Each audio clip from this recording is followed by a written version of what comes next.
This is the Sports in the Making podcast. I'm your host, Don Cardona, and this is episode number 25. In this episode, I have Dave Fanucci, author of Miracle on Grass, a book about how the USA baseball team won gold at the 2000 Sydney Olympic Games under the leadership of legendary manager Tommy Lasorda. And my other guest is Ted Collins, a producer working in the movie industry and partners with Dave Fanucci on a project we hope to see soon. Enjoy. I'd like to welcome you all back to my Sports in the Making podcast. I took a couple of years off to kind of gather things during the pandemic and work on another couple of projects, but I'm back again, and I'm now with a couple of people who, one is very familiar with me and the other I'm just getting to know right now. Dave Fanucci. Dave and I started back in the 90s working for a minor league baseball team, which we'll talk about in a little bit. And Ted is actually a producer in Hollywood. So we'll delve into both of their careers, but thank you, gentlemen, for both joining me today. Absolutely. Thank you for having us. Dave, I want to start with you because we do go way back, but before we get into our history, I want to talk to you about how you got into sports, first of all, and where it's kind of taken you over the years. What sparked your love of sports? Yeah, certainly, Don. I grew up in the Northern California Bay Area in the San Francisco Bay. Near a little town called Cupertino, which people may have heard of, near San Jose. Went to college at Chico State. It's a Northern California State University. Went up there to be I wanted to become a sports writer originally, Don. That was my goal. Try to study journalism, be a sports writer, huge baseball and football fan, and that was just really what my interest was. Ended up getting out of there in 1993, graduated with a degree in journalism. And my parents at that time relocated to Scottsdale, Arizona. I did not have a full-time job in the Bay Area yet right after graduating, so I decided to head out there with them, and that's where I met you. I got my first ever job in real life coming out of college, working for the AAA Phoenix Firebirds, which was a AAA baseball team for the San Francisco Giants back then in the Pacific Coast League. And I got a job as a media relations assistant. So I was excited as can be in the 1994 season.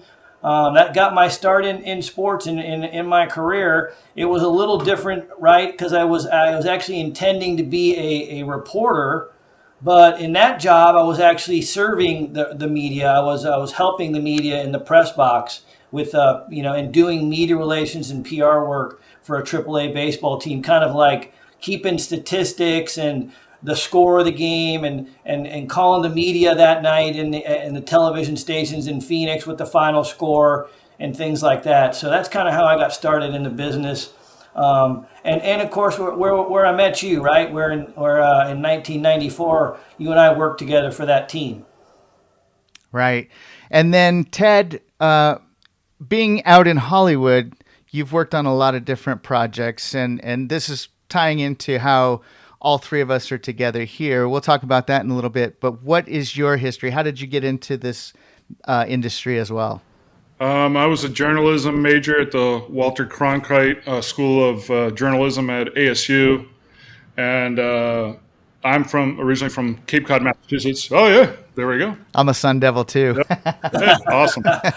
So I loved the school. It was more academically challenging than I had hoped for because I read all the dorms had pools. But it wasn't a big surprise when my microeconomics professor was from Harvard and my history professor was semi-retired from Yale, and I had to write a 25-page thesis. But not to make a short story long, but basically they didn't have a film program when I was there, and I was shocked being so close to Hollywood, big university. Sunshine all the time. How come there's no film program? So I actually started a film club, got some cameras donated, and started making little films and stuff. And another thing I did, because I didn't know if I was going to go the journalism route or if I was going to go the entertainment route, because I had a lot of interest in it, but I didn't know anything about it. So I called the local film office in Phoenix, and I found out that 10 films were being made at the time. And I started calling the list of production managers on every one of those films. And I think I was on the 9th one getting rejected I just wanted a job to sweep the floors or do anything. I'll work for free, be an intern. I was begging for any kind of access to get on a set to see what it was like to ask questions. Everybody shot me down. The second to the last film was called Highway to Hell, which was written by Brian Helgeland, who's a very accomplished filmmaker these days. This was his first film, and it was produced by Hemdale, which made Platoon. And when this film that I worked on, I ended up working on it for like 4 months. When it finally got finished, they went out of business, Hemdale. So it took like 5 or 6 years after it was done for me to finally see the movie. But I ended up getting a job. I showed up with a suit on, and I was a laughing stock of people because you don't go to film interviews in a suit. But, Right. I didn't know that, but it was kind of endearing to the production manager. He saw that I was, full of energy and wide-eyed and wonder about the business. And it's funny. The next couple of days, everybody was telling me, "Don't do it, don't get into this business. It's long hours. It's very difficult. Be the journalist. Do that. It's much." Much safer pathway to success than this business. But what really sold it, other than the craziness going on the set, which I thought was exciting, there was a lot of special effects and practical effects, was the script. I read the script, and I'm like, wow, I can do that. This is like written at a high school level. It isn't like written like a novel, So I proceeded to, after I read the script, I wrote one. I'd never had a screenwriting book or a screenwriting class, and I almost got an agent, and I almost got staffed on The Simpsons. Like boom, boom, boom, because I was young and I wrote a script and everything like that. So I immediately, I worked on that movie, and I read the script, and I'm just like, I want to, I went and looked at USC, and I had a panic attack when I was out there. It was just California was nothing that I imagined that it would be. I had it painted in my head like, the streets are paved with gold or whatever, and it was not very appealing to me when I came out to visit it. So I ended up going back to Boston, and I changed my major to film, and I did the entire film program in 3 semesters at Emerson College. I was taking like 25 credits a semester, and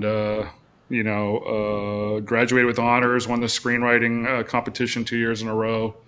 And then little did I know that having a film degree at a university doesn't prepare you for the film business. Nobody cares about your resume. They're like, what have you done? I'm like, well, I won this award, and yeah, but what have you done? So I was left with no choice but then to make a movie. So I ended up producing a movie. It was called Unconditional Love. I shot it. I moved to California actually to make it in the film business. Couldn't get a job anywhere. Couldn't get an entry-level job. I ended up going back to my hometown, and I shot a movie there.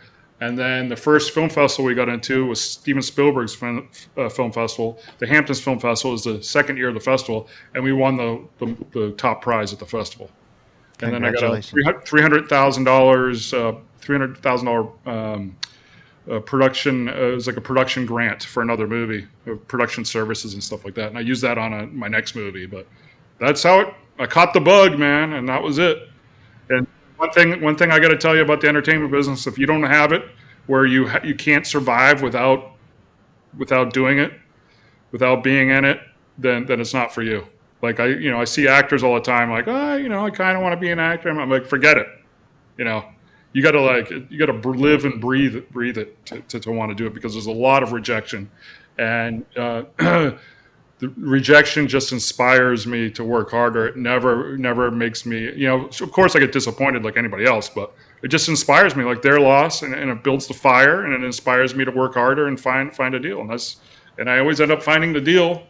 Part of this podcast is a little bit about the entertainment industry, and because you're in Hollywood, you do have a connection to sports. We'll talk about that real quick with your Women of Wrestling. Explain Correct. A little bit about what that is and where you're going with that. It's owned by Jeannie Buss, the owner of the Lakers. It's it's obviously female wrestling, and women are in the forefront these days. They want to make more products, for women, run by women, and I started out small working on it, and my role is getting bigger and bigger as I'm, sort of proving myself. And I started out working on the social media for it. Social media is exploding. Uh, they're getting like thousands and thousands of likes on all the social media. I'm kind of overseeing the editing process for the clips. I have an office at CBS, which is awesome because that helps in this business having something like that. But it's basically it's been around forever. David McLean, the creator of the show, was the one back in the '80s who created it, and then there was a TV series, Gorgeous Ladies of Wrestling, and since I believe the last 10 years, it's been on Access Television, and now the show has been picked up by Paramount CBS for 5 years, 52 episodes a year. So my office is right next to the executive producer, Nick Stoller, who's my business partner. So it helps having a business partner on the show, and he knows what I'm capable of, and he doesn't have to babysit me, and he gives me certain assignments, and he knows it's going to get done, and I'm not going to bug him with a million stupid questions, which a lot of people do. And I know to avoid him, and I calculate my questions because I don't want to. I know that he's got a lot on his head because he's also the editor of Shark Tank. So he's the editor of that, and he's running this. But so it's basically Jeannie Buss, David McLean, and Nick is executive producer on it, Nick Stoller, and I'm helping him with the after show, which is going to be exciting. It's these women are being portrayed, these wrestlers are being portrayed as superheroes, and each one of them has identity, and so each one of them has their own world. And in the after show, kind of like there was Walking Tall or Walking Dead, and then the Talking Dead was the after show that was very successful. It's kind of an after show after the wrestling matches. They're going to have an after show, and they're going to create the worlds with LED screens. It's exciting technology. I just went there today. I took a bunch of video of it. They could put you, like, there could be an actor on the stage in front of these LED screens. There's a world below their feet and around them, and they could actually make them in two different worlds at the same time. They could have a close-up and a long shot of two different places, one in an office building. I mean, it's just absolutely mind-blowing technology that's here, and that's how The Mandalorian is shot. It's the same technology that Mandalorian uses. And everybody working on this after show is saying, as soon as we shoot this, we're going to win an Emmy. We're all getting Emmys. It's going to be exciting. So, the book that Dave wrote, it's called Miracle on Grass. It's about the 2000 U.S. Olympic team, but it goes into more of the behind the scenes, and that's kind of the purpose of Sports in the Making, is to find out what happens and how the sausage is made.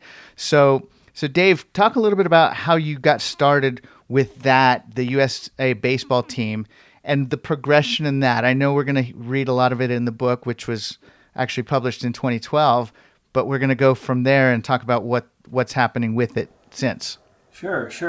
So, what progressed after you and I met, Don, into my career in baseball, I ended up getting my first real great opportunity in PR and in sports as the director of communications for USA Baseball in 1999. And that was right at the dawn of the era when pro athletes pro baseball players were being introduced to the Olympic spectrum, the Olympic Games. And up prior to that time, it had been amateur athletes in the baseball event, meaning college players were representing the United States. So in '99, we began selecting pro minor league athletes, and I was lucky enough to be the director of communications and was brought on for that job by the USA Baseball organization. So we began that process in '99, and we selected a pro team, and so this is where I was in my career, and so that's what happened at that point. We get into the Olympic Games in '99 by qualifying in Canada in the Pan Am Games, finishing second, and I become the press officer for Team USA for 2000's Olympic baseball team. That was just my job, my role. Real fortunate situation, right? I mean, that's just a kind of a great opportunity in life. And sure enough, we end up getting to the point of selecting the team, and they named Tommy Lasorda as our manager. A Hall of Fame manager to come in and kind of give publicity and a face to the name, a face to this program and this team that's going to go over and try to win a gold medal in Sydney, Australia. And sure enough, we did. Tommy led the whole charge, and it was just a thrill of a lifetime. A couple of months working with him as his press agent, chauffeuring him around in Sydney during the Olympic Games was my job, going to all the media events and him doing all the interviews and the press conferences, along with the players. And on top of all that, Don, we ended up winning the thing, right? So, because it wasn't necessarily, as Ted was saying, we were actually the underdogs. I mean, I wrote the book about it 12 years later, but we were not necessarily favored to win. But of course, Americans invented the game, and Tommy was always gonna say, hey, we're the favorites to do this and beat anybody, including Japan or Korea or Cuba or whoever we're gonna face. But the reality was they had better players than we did. And we had minor league players, not major league guys. The Cubans were a daunting team. They rarely ever lost. They had just beaten us in the Pan Am Games in the gold medal game the year before. And they rarely lost a baseball game at all. They had stars like Omar Linares and Orestes Kindalen and a pitching staff that was seasoned pitching staff. Japan was going to shut down their entire pro league and bring their best players, including Daisuke Matsuzaka and others. So, we went over there just hoping to win a medal, and we ended up winning the whole thing with a dramatic semifinal walk-off home run in the 10th inning to get to the gold medal game, and then a 4-0 shutout by a young phenom named Ben Sheets out of Louisiana, who threw a 4-hit shutout at the Cubans in the gold medal game on the biggest stage of his life that night. So that's how it all went down. And, it just ended up being the greatest, career thing of my life to that point. Fast forward into my life, 10 or 12 years later, and we had a 10-year reunion, Don, of that team. And all of us were sitting around the bar talking about it after the reunion. And then we had this party, and a lot of the guys were saying to me, hey, you know what, Fanucci, you should write the book about how we did this. People need to know how we made this how we got this thing done, right? That was the feeling, Don, is the players were behind the idea. And they were saying, hey, if you want to do this, Dave, we'll support you. You can come we'll interview, we'll tell you everything. And it took a little while for me to figure that out, how I was going to do it. I didn't have a publisher. And I just decided to go ahead and tackle the project. And I went ahead and started working on it at night. And put it together, it was a massive ordeal. Of course, it's a long process, and took me probably about a year and a half. I finally self-published it, titled it Miracle on Grass, and self-published it on Amazon.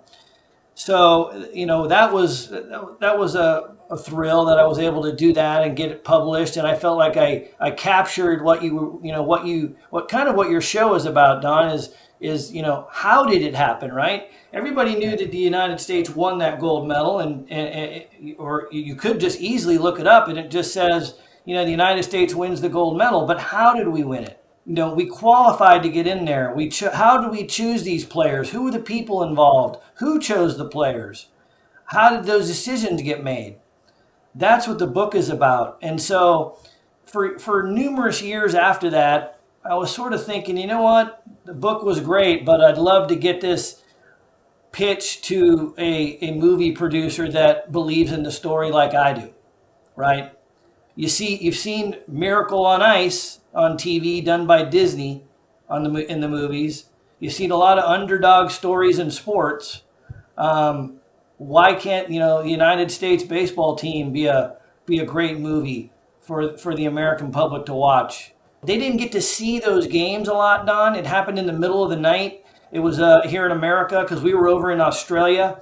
So the vision of the games being played, it was not the same as the Miracle on Ice that everybody watched in Lake Placid. here in the United States. So that NBC video was a tape delay. It wasn't live. Very few people saw the game, or they maybe saw the highlights. So my thought was, hey, we got to make this movie. And so I started pursuing that situation. I didn't know how to do that. I had no idea. I have no way. I'm just a guy here, and I was teaching high school journalism in Houston, Texas, and I have a book. And I have no idea how to find somebody that's going to help me make a movie, right, Don? That's pretty tough. And to get anybody to believe in your project or to buy into it is an accomplishment in and of itself, right? So I ended up going to the Houston Film Festival, and I ended up meeting a guy there that I had some books, and I was passing them out to a couple of guys that were producers that I saw, and one of them, it caught his attention, and he and I were talking. He was out of San Diego, and he actually called me like a couple weeks later and asked me to tell him more about the story, and he kept the book and he read it. And so I said, hey, if you're interested in talking about how to do this, and you're for real, let's go out, let's go to the Dodger Stadium and I'll introduce you to Tommy Lasorda, and you can sit down right then and there and see how real this is. And that's where Ted came in and said, hey, he had heard about that I was going to be out there through a friend of his. And I had known this gentleman as well in another way. He was just a person I had come across. And so he contacted me a couple weeks, actually. It was maybe like not even a week or two prior to when I was coming out there, Ted. And he said, hey, I've got another guy that I think would be great for you to meet. And I said, okay, if you believe in this guy too, and he thinks he's gonna, and he could be interested in our story as well, invite him to the game, and I'll have both these guys come into Tommy's office and sit down with us, and we'll see, we'll see what happens. I had no expectations. I met Ted that morning. I think we met that morning though, Ted, didn't we? When we had breakfast. Yeah, we had breakfast. So my colleague actually introduced me to Ted. We had breakfast. Ted and I just wanted to sit down, and I wanted to meet him in person because I had never met him. I had met the other guy prior to this, right? So he was driving up from San Diego that night. I was in LA for the game that night. We met for breakfast. Everybody came over to Tommy's to the game, and we just sat and chatted in Lasorda's office. I introduced him to Ted and Jeff, the other producer. And Tommy was pretty up there at that point. This is only a couple years ago. This was in 2018, right, Ted? Or 2019? 2019, Don, and this was maybe the year prior to his passing. He was, his memory wasn't the greatest, but he remembered who I was, of course. He knew who I was, and he was recalling some stories in the office, and Ted, I'm sure, can tell you about that. But we had a good time. He had us sit in his box right next to the Dodgers dugout with him for the game, and we had a blast that night. And he even got a standing ovation from the crowd. Remember that? Yeah, he got a standing ovation, stood up from the crowd. We were right there with him. A friend of mine who's a local screenwriter just presented an opportunity to me that Dave was in town with the book, and it was about the 2000 Olympics, and I didn't know much about it, which is embarrassing to me now that I know that I'm trying to push this project, that not too many people know about this amazing accomplishment that took place. I love underdog stories. I'm always going for the underdog in life and in movies, everything. I consider myself an underdog my whole life. So it's inspirational to me when I see, because I came from nothing. I didn't have any friends in the entertainment business. I didn't have any relatives in the entertainment business. I moved 3,000 miles away from my home out here on a dream, and, I'm making it finally, but it's been a struggle, but, but anyways, so it was an opportunity to go to a baseball game. Lasorda was going to be present. There was going to be another producer there, so it was going to be like a competitive situation. And I was told to don't make yourself known as a producer or whatever, but I can't hold back who I am. At the game that night, Ted just said, "Hey, Dave, I want to do this," and I could tell the difference between him and the other guy. And I just believed in Ted's passion more so than the other guy. And that's how this all went down, Don. And from there, Ted signed an option agreement for a year, and we've extended that option for several more years after that, because it takes a long time to get this kind of thing done. Ted, had you read the book at this point? No. Okay, so you were going based on everything that Dave said and meeting Tommy Lasorda. There's a legendary Hall of Fame personality. He was not only was he an accomplished manager of Major League Baseball, but he was also a celebrity. Okay, right. So number one, that's important for getting people in the seats. As a producer, I want the biggest audience I can get. Number two, I'm a huge fan of baseball. Number three, like I said earlier, it's a underdog story that. And number four, I didn't know about it. Shame on me. Now, as I've been pitching this story over the last 3-4 years, as I talk to people, a lot of people don't know about it unless they're Dodger fans, Olympic fans, or avid baseball fans. Those people know everything about it. But the general public has no idea. They assume that, either baseball's not even in the Olympics, or if it is, we win every year. But no, that's not the case. I mean, where do we get all of our Major League Baseball players from? The other countries that we're going up against, right? I got caught up in the night. It was like a bucket list night for me, as being a fan of baseball, just being there in the presence of Lasorda. And the way Dave carried himself was a big thing for me. The way he talked to Lasorda, the way he commanded the room. I'm like, I was thinking to myself, I want to be in business with this guy because I'm going to need him. I'm going to be calling on him throughout this process. And if he can't talk to a crowd or handle himself well, then it's not going to be an easy, because I can't just be me, Right. It's got to be a team effort. You need other people, and he's the creative force behind the book. And I got to find what nuance from this story can I fictionalize or take from what really happened and make it into a movie that is very commercial that people want to see.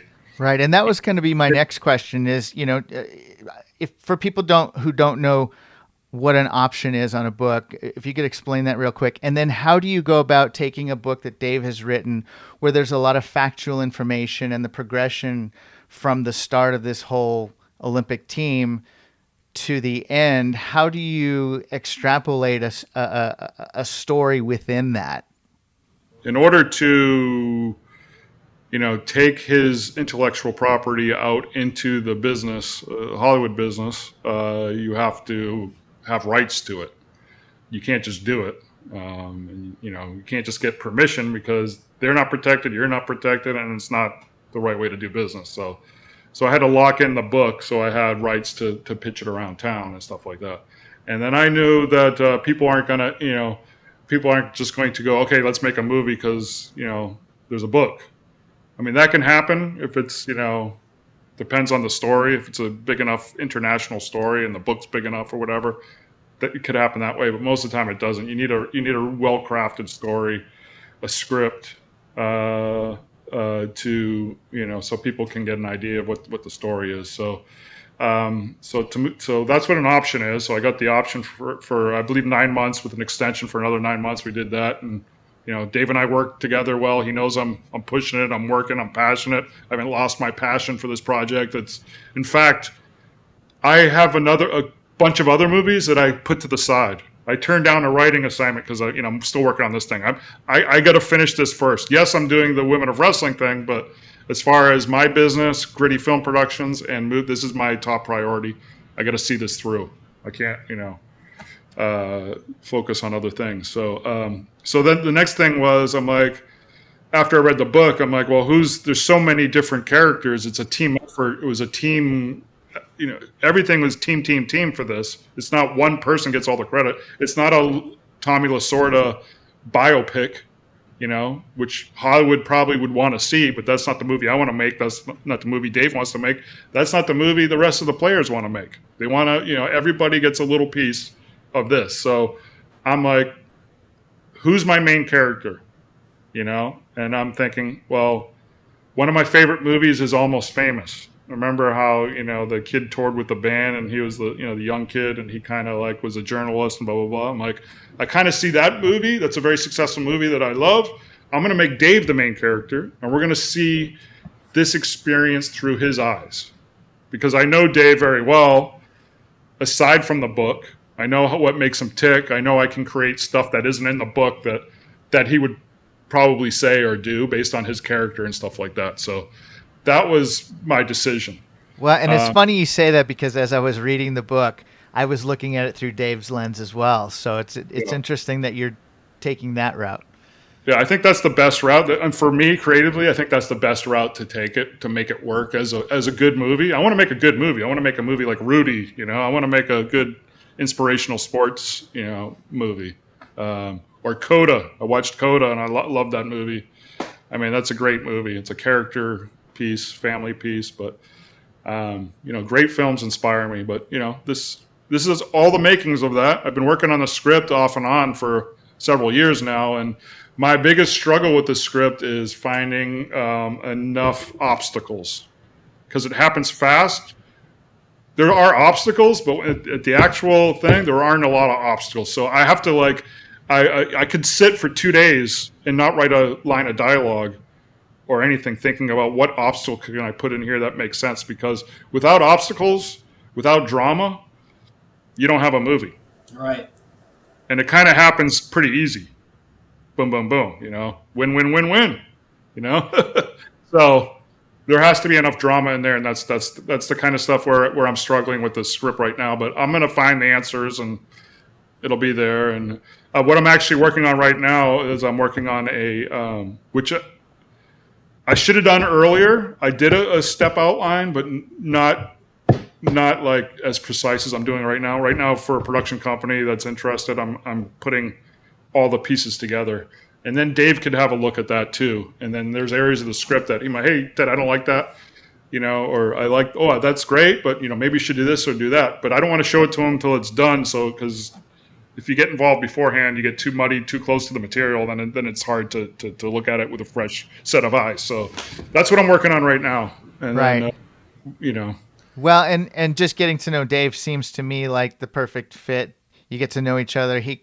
I would imagine he would tell you all the stuff that didn't make the book about his perspective, which I think would be a ton to explore. We've gone over some of that stuff. We've spent a lot of time together. I've told him there are lots of stories that I have that I didn't really put in the book. There's actually another character in the book that's really not mentioned a lot that I've introduced Ted to. We had a conference call with him that he got some material for as well. So yeah, it's not the stuff that's in the book. It was a character that I met after I've known everything that I thought I knew about the story, and he's like the comic relief character that is so important to a story like this because, when you have all these rises and falls of the drama, it's nice to incorporate some comedic, to release the tension and give the audience a break. And, Lasorda is a hilarious person.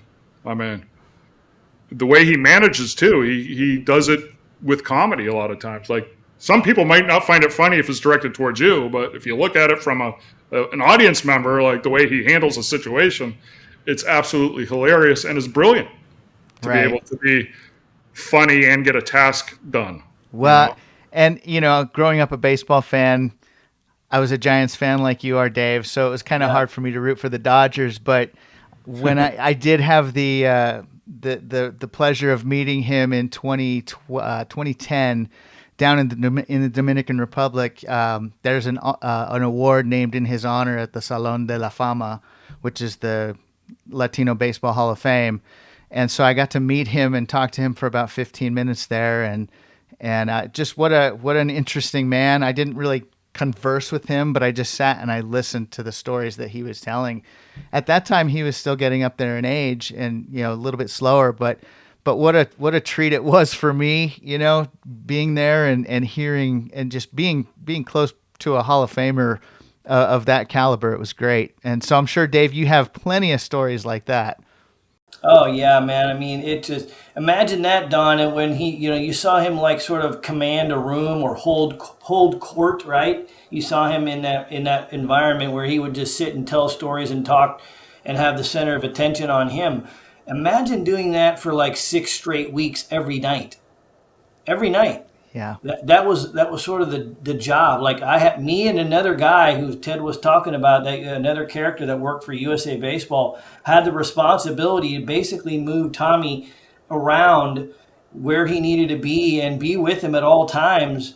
And we would, I would drop him off with his meet from when we were done with the media interviews to our other USA Baseball rep that would walk him around, and or we would go to dinner, or we'd sit down and eat and talk to people around the USA Baseball team or the environment wherever we were that night. And the man was just, he had story after story. It was just never ended. And he loved it. He would stay up till 1 o'clock in the morning every night if he could, and just keep doing all this stuff. And you couldn't get up and leave. Like you can't just like say, "Hey Tommy, it's time to go." We gotta get out of here. He was running the thing. So, I mean, it was unbelievable. It felt like just this. Like this highlight of your life every day for like 6 weeks.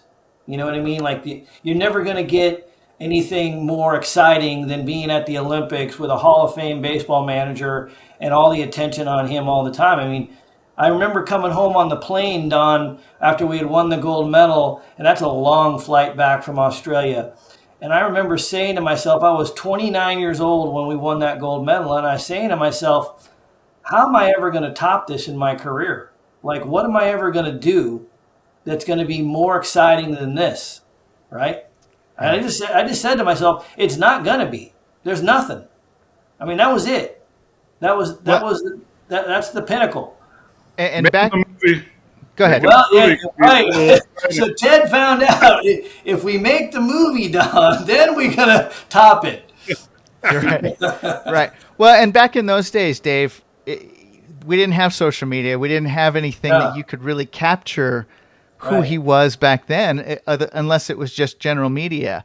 And so I thought that what you put in the book was very descriptive of like just the nuances of how he was able to relate to the team and get him to that level, and with the the part where in the casino at the hotel, and how he's defending his team, and then going into and building these guys up who are still minor leaguers and aren't quite sure of themselves.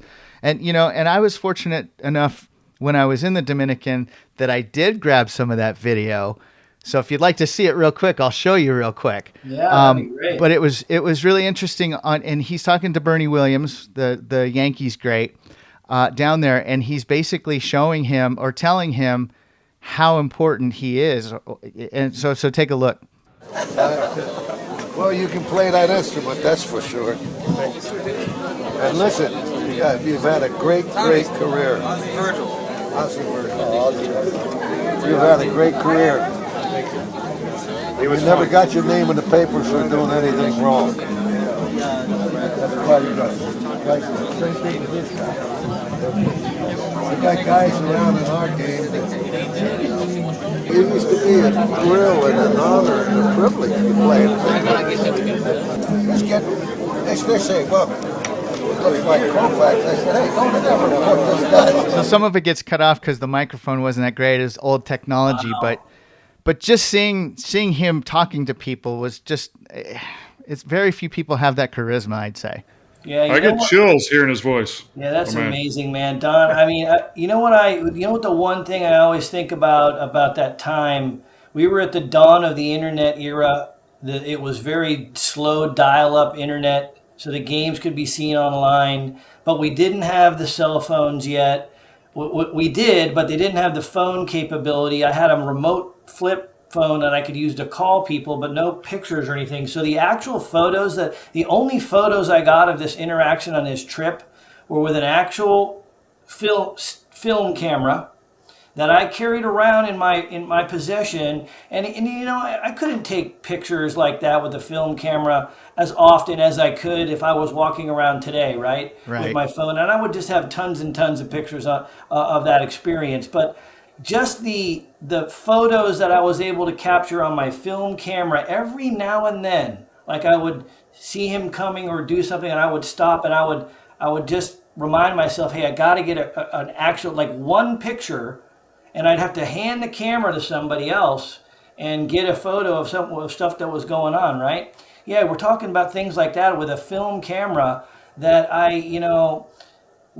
think about the difference of what would be happening today, right? Of how much footage I would have if it was now. But I just thank God I actually did that, right? Because if I hadn't had that personal film camera, I wouldn't have anything. I wouldn't have any photos of the experience, and then the Right. book would have been much more difficult to put together, right? Right.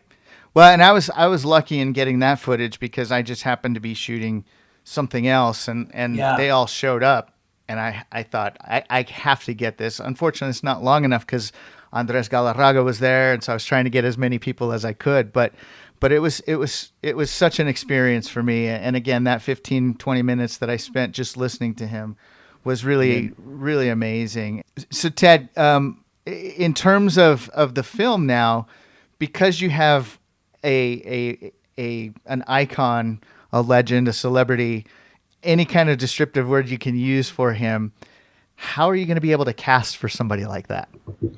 Well, I know the exact person, and once I really focused on the story and I thought about it, a person came out to me, and there's absolutely no one better for this role than Paul Giamatti.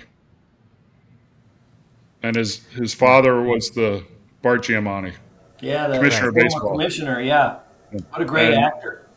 I mean, he's a hot-headed Italian. He looks like him. He's around the same age now that Lasorda was when he came out of retirement to coach the team.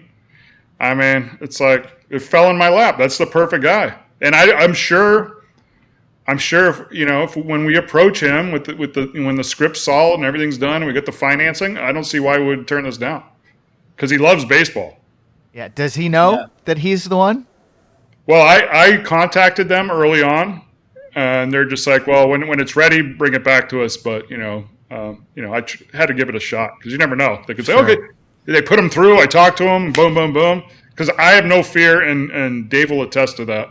We were recently at the Home Run Derby, and I'm going up to every A-list actor out there. Yeah, he just walked right up to John Hamm and other people, just telling them about the project, Don. So you heard it here first, though, Don, on your show that if Giamatti ends up playing Lasorda in this movie, you heard it right here first. Okay, perfect. Thank you, guys. Yeah.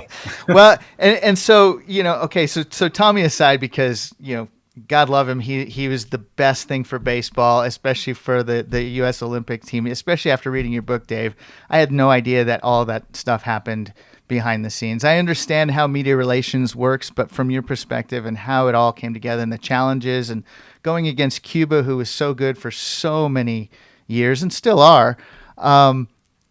It's just amazing to see how that progression happened from the front office perspective and how Major League Baseball had limitation. Well, general managers had limitations on letting guys play and all of that stuff. So when it comes back to the script or screenplay, if you're even quite there yet, Ted, do you see it as a character driven baseball behind the scenes piece, or is there going to be actual action in that? Oh, there's action in it. It's going to be like any other great, classic underdog sports movie. I mean, baseball is just a small part of it, to be honest with you. It's about the characters and how they, like I said, when we start, like Dave said, when we started out this podcast today, it's like, it's how did they get there? What characters, what decisions were made? They built a winning team. without the majors going up against, and they were kind of, I wouldn't say they were a laughing stock, but there was a lot of, the media wasn't, the American team wasn't the darling of the event. It was the steroid era. Sandy Alderson was telling me that, all the meetings he was going to, we were kind of hated over there, because of that part by the international baseball community. So we were the underdog in many, many reasons. Like a lot of people wanted to beat up on us and take that, award away and not give it to the Americans because of that. Like maybe they put a black mark on baseball because of the steroids and all that stuff. So there was a lot that they were up against, and a bunch of people that nobody knew, no household names, went out there and accomplished this amazing task. And that's the true spirit of an underdog story. I mean, it's just, it's a film. I mean, we were viewed as the fourth best team going in, Don, as you read in the book. I mean, everybody had Cuba, Japan, and Korea as the medal teams. We were probably the might get in a medal if we won the bronze game. That's what people were saying. Even Peter Gammons and people on ESPN were saying it was going to be tough for us to medal. Lasorda was saying, they didn't think we were going to make it past the first round. Yeah. But internally, Don, that's what the book is about. Internally, behind closed doors, and I was in these rooms. I was in the locker room. I was behind the closed doors meetings.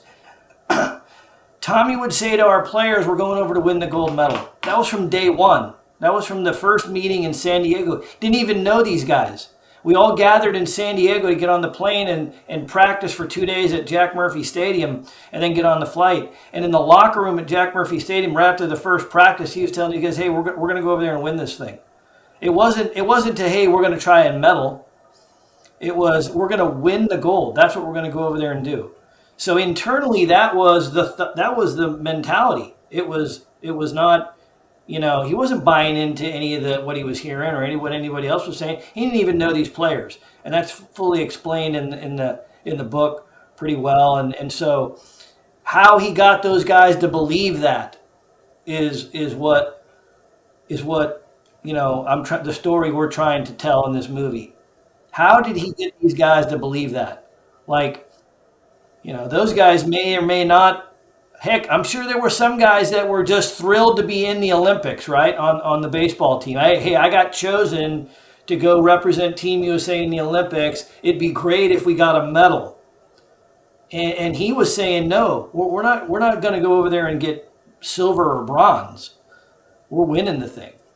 When I first set out to do this, I'm like, oh, this is a Disney movie. This is like Disney. But then once I get to know Lasorda more, it's not a Disney movie. No. It's so far from a Disney movie, it's not even funny. But we have to stay true to form. Right.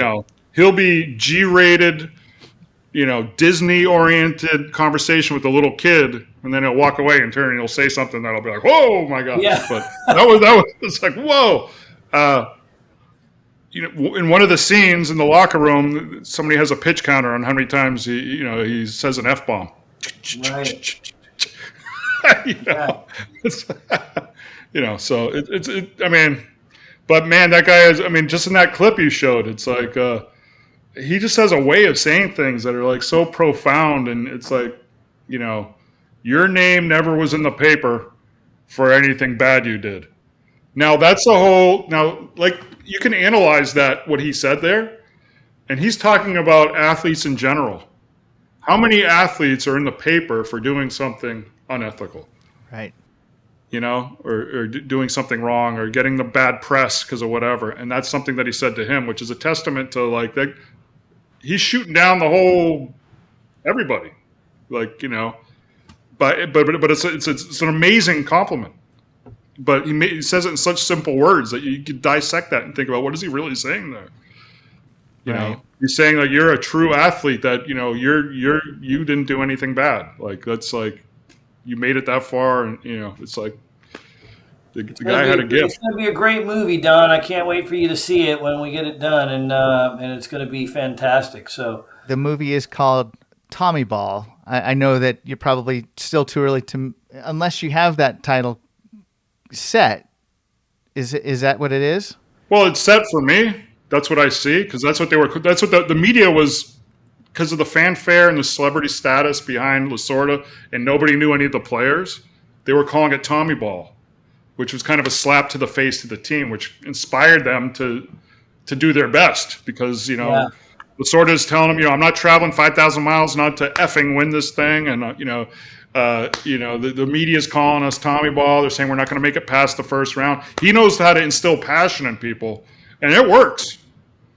And I think it's the perfect title, but it's going to be up to the studio. It's going to be up to many other the marketers, whatever. You can't hold on to a title like that, but that's the title that I'm using to inspire me to get this thing across the finish line. Yeah, that's what we're pitching. Finance. That's what we're pitching, Don. But you know the business, how it works, and we hope that's what they go with. But who knows what in the end? But that's how we see it. Well, and that's the thing with Hollywood. I mean, I know enough to know that sometimes the smooth sailing, suddenly you're in rough waters and it might go to the wayside for a bit. It sounds like you're trying to continually push it, but what are some of the challenges that you have experienced so far, and how far out do you think this might be before we see anything? The challenges is it's one of the most difficult things in the world to get a movie greenlit, because all they care about is reasons to say no. That's what they're looking for. Yeah. They're not their boss is saying, because you know what? You know who goes down with the ship if they say yes to something and it doesn't work out well? And you know what? The majority of films don't do well. A very small percentage of films do well. So it's just going up against the machine. Baseball to me is best, and I love it. And it's an American sport, but it's not soccer. Soccer is what they love because it's more worldwide appeal. But our story does have worldwide appeal, Don. We feel like it does. I mean, Lasorda was beloved in Japan. He's well known all around the world in the sport of baseball. We feel like there is some worldwide appeal with our story beyond the United States. The Olympics are a worldwide thing. But like Ted said, it is. I'm learning a lot about the industry through him and how this process works, and it takes a long time. I think Ted told me at the beginning of the deal that the average movie takes 7 years just to get into production, and we're on like year 2 or 3 or 3 right now. So it is a extremely long process, and it's tough. It's you learn, you got to be able to take a lot of no's before you get a yes. And it's our job. Like Dave is right about this does have international appeal, and we were in a pitch meeting, and I think we were selling it big, but unfortunately the bean counters at the studios and the decision makers, they are very simple-minded, closed-minded. They just look at the basics. Baseball, no. Soccer, yes. I mean, it's unfortunate. You could sell them as much as you want, but you know what? There's an ass for every seat, is what I've always learned. And all you need is one buyer. All you need is one person to say yes. One person to agree with our vision. Right. That's all we need. We just need to find that one person. So we got to keep moving towards that goal, and we'll get there. Well, and if you look at some of the most successful films out there, they were said no to how many times, and budgets taken away, studios changed, and I hope you have something there, and I look forward to seeing it. Yeah, and Ted touched on it, Don, that the world is changing too, right? The film industry is changing every day. I mean, we're talking about a different world nowadays, even prior to the pandemic with the theater situation and how movies are created and where they're put and how they're distributed. So, he's navigating that world out there. He lives in it every day. I follow his lead, and, I needed one guy to believe in my book to want to turn it into a movie, and Ted needs one guy to want to take his screenplay and make it into a movie. And that's what we're trying to do. That's the goal. We need one person, one company, one person to believe in this, and we're going to go with that. And so then, Ted, who would be the one person to play Dave in the movie? Michael Cera. Michael Cera, without a doubt. You know who Michael Cera is? I don't recall the name, no. Oh, pull him up on your thing, man. Let everybody see. Pull it up. Pull up a picture. That's who he's got playing me, Don. Make it happen, and then let's do a split screen. Yeah. Okay. I can see that. Canadian actor. Handsome guy. And you know what, Dave? I saw that younger picture of you, but you're aging gracefully. You don't age like I'm aging. Everything's turning gray and stuff. Yeah, thankfully, I'm excited to hear that. A lot of people tell me that, but I still, I'm already up there, older than you, Ted. So, but yeah, Don, it's we're all. Hey, let's just hope we get to actually answer those questions for real, right? Like everybody asks me all the time. Like my friends, my family, who's going to play Lasorda, who's going to play. Look, if I can actually answer that for real because it's greenlit, I'd love to answer that. That'd be great. Right now, we actually have a company that's interested in this that can make it happen, and they want to know who we envision. And if we say the right people, which I know we will, I think once that they'll be able to, it'll paint a picture in their minds what this movie will be. I think that'll get us a deal. Can we? Come on, man! Come on! Yeah, I can see it. We were at the All-Star game in L.A. and Ted ran into his J.K. Simmons. Yeah. Oh, he's my doppelganger. J.K. Simmons was at the game, and he's Ted's doppelganger.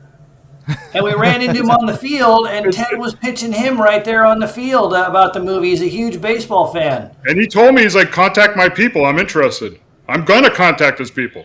We're gonna pitch Jay. But he always remember that. Remember that producer that approached you at the All-Star game when you were talking to Judge? Right after he was done talking to Judge? Done. Ted walked up to John Hamm as John Hamm was doing this home run derby thing down in the field with all the players, interviewing them and stuff, and just walked right up to him and said, "Hey, we're doing this project, dude. We'd love to have you involved." Handed him his card. John Hamm could play Sandy Alderson, right, Don? Yeah, probably. Look, here we go. Look at Ted and J.K. Simmons. Yeah, wow. People would tell me all the time, he's like, you look like that guy does his insurance commercials. And I was thinking John Hamm. I'm like, yeah, I kind of look like John Hamm. I'm like, no, that other guy with the gray and looks like, I'm like, I don't see it. But when I met him, I'm like, people tell me all the time that we look like each other. And he goes, yeah, we do. And I'm like, neither one of us is flattered. He was laughing. Well, gentlemen, I appreciate you sharing your story with me, both your behind the scenes, Dave, your experience with the USA Baseball gold medal winning team, Tommy Lasorda, Ted, thanks for sharing how everything is going to be put together. I'm really excited about it. Can't forget to mention Miracle on Grass by Dave Fanucci. It's on Amazon, Dave? Yes, sir. Yeah. Still for sale on Amazon. And the movie is called TommyBall. I'd love to have you get back if you get it out there and do everything. But Dave, I wanted to leave you with some memories here. Yeah, there it is. The Phoenix Firebirds. Beautiful. So, AAA team of the. This is before Ted. This is before the Diamondbacks even existed. Right. So Phoenix had a AAA team in Scottsdale, and Don and I worked for that club. That was a thrill for us, right, Don? Working for the AAA team of the Giants, both being Giants fans. Growing up a Giants fan, I never expected that. Yeah, and it was great. It was something else. I know you were media relations, so you got to meet a lot of the players, and I was in marketing, in a specific part of marketing, so I was always in the clubhouse, and I got to meet the Giants when they came to town, and yeah, it's just a great career I think we've all in general had. What a start for us, right? I mean, just to have that as the beginning of our sports careers, the first step, and to launch us into what we've done ever since. It was just a phenomenal time. That was actually the one first year I worked on was the year of the strike. You remember that? 94. Yep, 1994. You were there maybe a year or two before me, but in 94 when you and I worked together, that was the strike season of Major League Baseball. And we actually, the AAA guys still played, remember? Like the big leaguers were shut down and we were still doing AAA games in Scottsdale. Yeah, I had left the club at that point because I went to do an internship at ESPN. Okay. So when the strike happened, I was actually working with the promos producer. Remember the bobblehead commercials that ESPN did? Yeah. Yeah, so I was working with the producer there. So we would go to New York City and edit those. And he had me voice one that never made air. And it was the New York Yankees. And you remember that play, The Damn Yankees? Yeah. Oh, yeah. So the skit was this bobblehead was walking down the street. He looks up at the Damn Yankee sign and goes, "Huh? Huh?" And that was my role. So, but it never aired because the strike happened, and so I missed the rest of that Firebird season. But it was, such great memories and still such great friends. So I'm glad to reconnect with you, David and Ted. Nice to meet you, and I hope you guys are very successful in this film. Well, we appreciate you Thanks a lot. having us on. I started watching your documentary. I want to watch the rest of it. I am an accomplished documentary producer myself, and it's a lot of fun. It's a lot of hard work. So, Yeah, Thank you congrats so on much. that too, Don. I mean, you've done a lot of great stuff as well in your career. So keep up the great work and this kind of thing that you do, promoting guys like us and what we're doing. Really appreciate it. Thanks for having us on. You betcha. Thank you, guys. That was Dave Fanucci, author of the book Miracle on Grass, and Ted Collins, founder of Gritty Film Productions. The book recounts the process and the behind-the-scenes efforts that went into Team USA Baseball earning a spot in the 2000 Olympics, and it was the first time professional players participated in Olympic baseball. Hall of Fame manager Tommy Lasorda guided a group of underdog players to an Olympic gold medal. You can find the book on Amazon. It's a great book, and it's got some excellent reviews, so check it out. The movie TommyBall, as of this episode, is still in development, so hopefully we'll see it in theaters soon. For more Sports in the Making podcast episodes, visit our YouTube page, Sports in the Making Podcast, or take a listen on your favorite audio podcast platform. Also be sure to check out Twitter, @SportsMaking, as well as the Facebook page. Thank you for listening to Sports in the Making. I'm Don Cardona.